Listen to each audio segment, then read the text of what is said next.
Nako, nakakabilib talaga to. Marcoleta lang. Marcoleta lang malakas. So guys, iboto nyo yan si Marcoleta bilang senator ha. Ang galing ang napakagaling na yan, congressman. Iakyat na natin sa Senado yan si Marcoleta. So panoorin po natin guys ang kagalingan ni Congressman Marcoleta. Go ahead Marcoleta, kamusta ka na dyan? Ihayag mo na yung nalalaman mo kay Erwin Tulfo Ihayag mo na natin, wag na mahiya.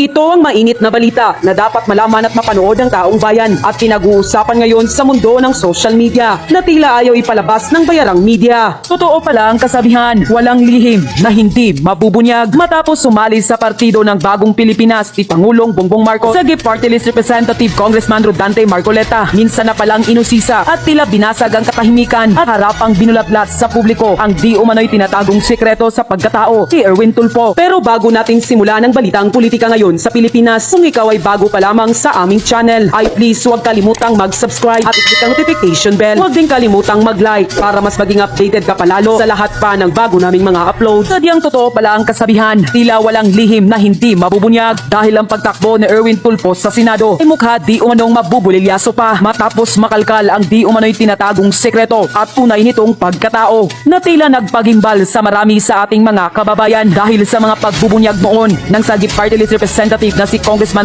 Marcoleta matapos halos giniba ng buhay sa pagdinig ang representative na si Erwin Tulfo patungkol sa tunay nitong pagkatao. Sa nasabing committee hearing noon, tila nabulilyaso ang tinatagong sikreto sa pagkatao ng representative ng ACT-CIS party list na si Erwin Tulfo matapos binasag noon ni Congressman Marcoleta na tila hindi pala umano Filipino citizen si Erwin Tulfo kundi isang Amerikano. Ilang mga ebidensya di umano ang nakalap noon ng Committee on Appointment kung saan kumpirmado na hindi pala Filipino citizen ang ACT-CIS Party List Representative na si Erwin Tulfo. Ito raw di umano ang isa sa mga dahilan ng naging problema ni Erwin Tulfo nang maupo bilang kalihim ng Department of Social Welfare and Development o DSWD. Kaya't ito daw ang dahilan kung bakit siya pinalitan ng nooy Valenzuela Mayor na si Rex Gatchalian. Tila hindi raw mapapalagpas ng Sagip Party List Representative ang isa sa tila pilit itinatagong sikreto ni Erwin Tulfo, ang di umano'y pagka-Amerikano nito at hindi di umano ito tunay na Filipino citizen. Kaya ayon pa sa marami sa ating mga kababayan, di umanong malapit ng araw sa karma ang nasabing mambabatas dahil kung ating matatandaan, tila isa siya sa nagsiwalat ng di umano'y impeachment case laban kay Vice President Sara Duterte. Tila hindi nga raw maitatago ng mambabatas na si Erwin Tulfo na under siya sa ilalim ng Bagong Pilipinas na tila ginawang utusan di umano ng House Speaker sa tuwing maglilibot-libot ito na parating kasama umano si Erwin Tulfo na para di umanong may tali o kulang na lang raw ay kadena sa lieg na hawak ni Tamba. Kaya tila nadismaya naman ng marami sa ating mga kababayan dahil ayon pa sa kanila, sayang raw si Erwin Tulfo, paano mo maipagtatanggol ng sambayan ng Pilipino dahil tila lumuhod na di umano ito sa nasabing mambabata sa mga garapalan at sa di umano'y pagwaldas sa pera ng taong bayan. Hindi rin pinalagpas ng Sagip Party List Representative na si Congressman Marcoleta na bukod sa tinatagong sikreto ng mambabatas na hindi di umano ito Filipino citizen ay nakalkal rin ng Sagip Party List Representative ang kasong libel umano na kinasasangkutan ng nasabing mambabatas. Mr. Chair, there are 4 counts of libel and you were convicted by the Pasay Court, and on appeal, the Court of Appeals affirmed the conviction all the way up to the Supreme Court. And so, by record, and as it appears in the file report, Mr. Secretary, it stands as a fact that you were convicted for counts of libel. Is that correct? Yes, Your Honor. I admit that there was a case. Matapos lumabas ang balitang ito, ay hindi naman nakapagtigil ang taong bayan sa mundo ng social media na magbigay ng kanilang mga komento at hinaing sa usaping ito. At ayon pa sa kanila, American citizen, pwede palang maging congressman at senador only in the Philippines. Kaya pala malakas sumipsip sa mga powerful individual na nasa government. Pag kilalang taong convicted na, nakakalaya pa, nakakapwesto pa sa gobyerno. Pag mahirap, dinidinig pa lang ang kaso, nakakulong na only in the Philippines. Only in the Philippines, mga may kaso, convicted, kakandidato na naman. Sa ibang bansa tulad ng Japan, di pinapayagan may kaso. Yung prime minister nila nag-resign dahil sa honest mistake lang. Hay nako, huwag nang ipalusot lahat ng mga convicted. Mahiya naman kayo. Kapag ordinaryong mamamayan, kulong agad. Pero kapag sila may special treatment, nasa Congress or Senate pa, public office is a public trust. Yun lang po. Anko. Mr. Speaker, members of the esteemed chamber, I rise today on a different matter. A critical matter concerning Section 21 of Republic Act number 9165, or the Comprehensive Dangerous Drugs Act of 2002, which mandates the inclusion of media representatives as signatories in the inventory of confiscated drug-related items. While this provision was crafted to enhance transparency in anti-drug operations, I submit that it is time for us to revisit and devolve this responsibility to better suited entities, Mr. Speaker. The inclusion of media representatives represents or presents significant challenges and risks. Media practitioners who are civilians are placed in potentially life-threatening situations when required to participate in such operations. Exposing them to these risks compromises not only their safety, but also that of their families, Mr. Speaker. Moreover, involving media representatives in law enforcement tasks raises concerns about their independence and neutrality. Journalists are meant to act as impartial watchdogs of government actions, holding public officials accountable from an objective stance. Requiring their direct participation, Mr. Speaker, in these operations undermines their role and may cast doubt on their credibility and impartiality. It is imperative that we devolve this responsibility to more appropriate witnesses who are already empowered under the law. Section 21 of RA 9165 already mandates the presence of Department of Justice representatives and barangay officials as witnesses in this process, Mr. Speaker. These individuals are better suited to fulfill the role of ensuring transparency and accountability in documentation of confiscated drug-related items.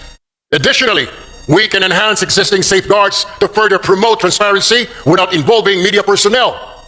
Like comprehensive video documentation can serve as a reliable and tamper-proof record of the inventory process, ensuring accountability without requiring physical witness to be present in dangerous environments. Increased training and oversight for DOJ and barangay representatives can strengthen their ability to act as effective witnesses. By devolving, Mr. Speaker, this responsibility to individuals already mandated and equipped for this role, we can preserve the safety of our media professionals, uphold journalistic independence, and maintain the integrity of anti-drug operations. Mr. Speaker, I urge the esteemed chamber to consider an amendment to Section 21 of Republic Act 9165, replacing media representatives with more suitable alternatives while reinforcing mechanisms for accountability and transparency. Let us act decisively to modernize this law and ensure its implementation aligns with our commitment to safety, justice, and good governance. Thank you, Mr. Speaker and my colleagues, and I look forward to our deliberations on this matter soon. Maraming salamat po, magandang hapon sa ating lahat. Thank you very much. Daghang salamat.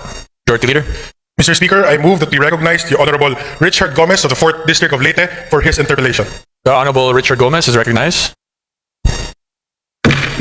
Thank you, Mr. Speaker. Magandang hapon po sa inyo lahat.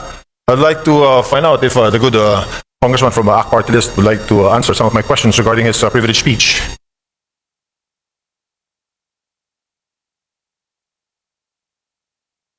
Sure, Mr. Speaker and my colleague. Thank you, Mr. Speaker. I would like to find out from the good congressman if you are a member of the Anti-Drugs Committee. No, I am not my distinguished colleague. I am not a member of any committee right now since I am part of the deputy majority group, Mr. Speaker. And if you are a what were you again, Mr. Speaker? Deputy Majority Floor Leader, Mr. Speaker. Deputy Majority Floor Leader. I'm very sure, Mr. Speaker, that you know very well that the Committee on Anti-Drugs is very active on RA 9165. I am aware, Mr. Speaker. Oh, you are aware, Mr. Speaker. Thank you. If you're aware, Mr. Speaker, then what was the purpose of the privileged speech? I don't know if my distinguished colleague was present when I was mentioning an amendment on Section 21 of RA 9165, particularly exempting the media from being signatories in drug-related operations, particularly on confiscated items, Mr. Speaker. All right. Thank you, Mr. Speaker. The reason why I wanted to ask the good gentleman is because RA 9165 was passed already in the last Congress. And during this Congress, it has also been amended. And in Section 21 of RA 9165, I don't know if the good gentleman is aware, the Deputy Majority Floor Leader is aware that Section 21 has been taken up. Can you repeat that, Mr. Speaker? Tagalogin ko po. Aware po ba tayo na yung Section 21 po, ito po ay tinitake up po dun sa amendments natin sa RA 9165 in the committee. Kaya nga po, Mr. Speaker, kailangan natin balikan at bilis-bilisan po. Ang problema po natin sa Kongreso, kaya po tayo napupulaan ng mga kababayan natin, napakarami natin mga batas na kailangan ayusin, subalit hindi po naaayos, kaya kailangan po natin bilis-bilisan. Kung ito po ay na-take up, sana po ay mabilisan pa para kagad po ito ay ma-review at magawan po natin ng paraan na ito po ay kahilingan ng mga kasamahan po ng ating Fourth Estate, Mr. Speaker. Tama po. Napakaganda pong suggestion po niyan. Since kayo po ay malakas po sa Senado, baka pwede pong sila pong sabihan ninyo dahil wala po tayong counterpart sa Senado. Tapos na po tayo sa amendments natin. At yung pong privilege speech niyo kanina, pagtanggal po ng media, personalities, pag dumating ang inventory time, pag mayroong pa-bypass, wala na po sa provision. Pagdating ho natin doon, Mr. Speaker, we will do that. But for now, we really have to look into this, maybe push on and convince our counterparts in the Senate to pass this law immediately. Matatagalan pa po tayo kasi dadaan pa po tayo ng eleksyon. Pag hinintay po natin na umabot kayo ng Senado, ay isang taon na naman po yun. Congratulations po. Tinabi nyo na talagang panalo na kayo sa Senado. I'm very happy that a colleague of ours will be in the Senate soon. Pero ibabalik ko lang po, Mr. Senator, na ito pong hinihiling ninyo na tanggalin natin or i-amend natin sa Provision 21 of RA 9165. Matagal na po naming tinabaho ito sa aming komite at tinanggal po talaga po namin to. Ang tanging hiling namin, katulad din ng hinihiling ninyo, sana nga po mapabilis natin ito sa Senado. Dahil sa Senado po, hindi ko alam, pero baka pwedeng kayo na po magsalita. Baka pwedeng kayo na mag-privilege speech. Pakisabi na bilis-bilisan po para itong hinihiling natin na ma-amend itong Section 21 ay matapos na. Alam niyo ho, I would just have to correct my colleague. Hindi pa po ako senador, Your Honor. Ako po isang mambabatas, ako po isang representative, hindi pa po ako senador. Do, tumatakbo po ako sa senador. Nais ko lamang po linawin na ako po isang congressman. Correct. Ako po ay member ng AXIS Party List at hindi po ako senador. Baka ang inyo po ibig sabihin, yung aking po nakatatandang kawiya po, siya po yung senador. Pangalawa, kaya ako nga po pinapabilis-bilisan para marinig po tayo sa Senado. Nabilis-bilisan po nila dahil ito po ay hindi pa naman batas. Habang ito hindi pa batas, wala hong saysay ang pagre-review, wala hong saysay ang pagtanggal ho natin ng section na yan, Section 21, kung hindi pa naman po ito batas. What I am trying to point out, Mr. Speaker, I guess we have to do something about it. And para marinig ko, kaya tayo nag-privilege speech para marinig po tayo sa Senado. Now, we are waiting for the decision, Mr. Speaker. If I can only do a privilege speech in the Senate, then I will do so. Unfortunately, I'm still here, a member of 19 Congress, Mr. Speaker. Salamat. Salamat, Mr. Congressman. Sinabi ko lang po yung sinabi niyo na gagawin niya pagdating niyo po sa Senate. Inulit ko lang. But Mr. Congressman, we do something about it. We have done something about it. In the committee level, ito pong Section 21 na hinihiling ninyo ay wala na po.